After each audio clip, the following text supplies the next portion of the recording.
ထိုင်းနိုင်ငံမှာမြန်မာနိုင်ငံသားတွေစိုက်ကယ်တွေဝယ်တယ်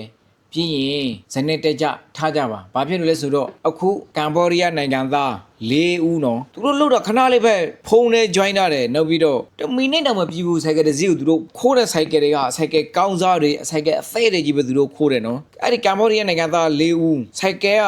7စီးခိုးတာသူတို့ကကမ်ဘောဒီးယားနိုင်ငံကိုသူတို့သွားပို့မှာတက်စီးကိုသူတို့ပြောတာကတော့တက်သောင်းကနေပြီးတော့တက်သောင်းခွဲတိရတယ်သူတို့ကအိမ်ခန်းတစ်ခန်းကိုငှားပြီးတော့အဲ့ဒီအိမ်ခန်းတစ်ခန်းမှာအဲ့ဒီစိုက်ကယ်တွေကိုသုံးလော်ပြီးတော့အဲ့ဒီကမ်ဘောဒီးယားနိုင်ငံကလိုတဲ့စိုက်ကယ်ကိုသူတို့ကနေပြီးတော့မောက်ပို့ပြီးတော့တက်စီးကိုဘလနဲ့တစ်ဆက်ပြန်ရောင်းတယ်သူတို့ကဘယ်ချိန်လေးမျိုးကိုသူတို့ကထွက်ရှာလဲဆိုတော့2နာရီ3နာရီ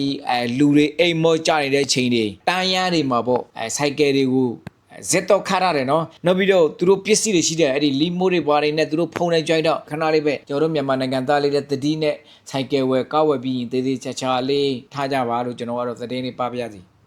ทำวิธีทำอุ้ยแน่นอน ทำเลยเฮ้ยงานเลย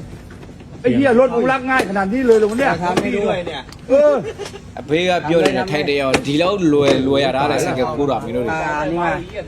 เฮ้ย เอาออกพี่แล้วก็รีโพสต์ใหม่เข้า ဖုန်း ไป နဲ့ join တယ်နော်ခဏလေးပဲဒီမှာဒီ เข้ากุญแจใหม่ตัวนั้น ဟိုကလေးထိုးထည့်လိုက်ပြီးတော့ ทำเลยทำให้รถติดอ่ะ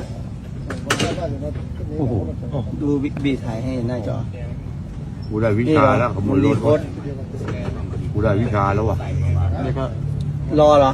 เราเซ็ตคนไปลองเบิ่งวิธีประเทศเนี่ยใช่เรา တော်တော်များများအိုတိုပြီးတယ်နော်စိုက်ကယ်အသက်ထွက်နေတဲ့ကောင်းနေနော်တော်တော်ကြောက်စရာကောင်းတယ်နော်ခုခဲမှာကနိပညာခဲဆိုတော့ခဏလေးပဲရောက်သွားပြီแน่นอนว่ะทำเลยเนี่ยอัดวิดีโอทำเนี่ยมันทำแน่นอนว่ะ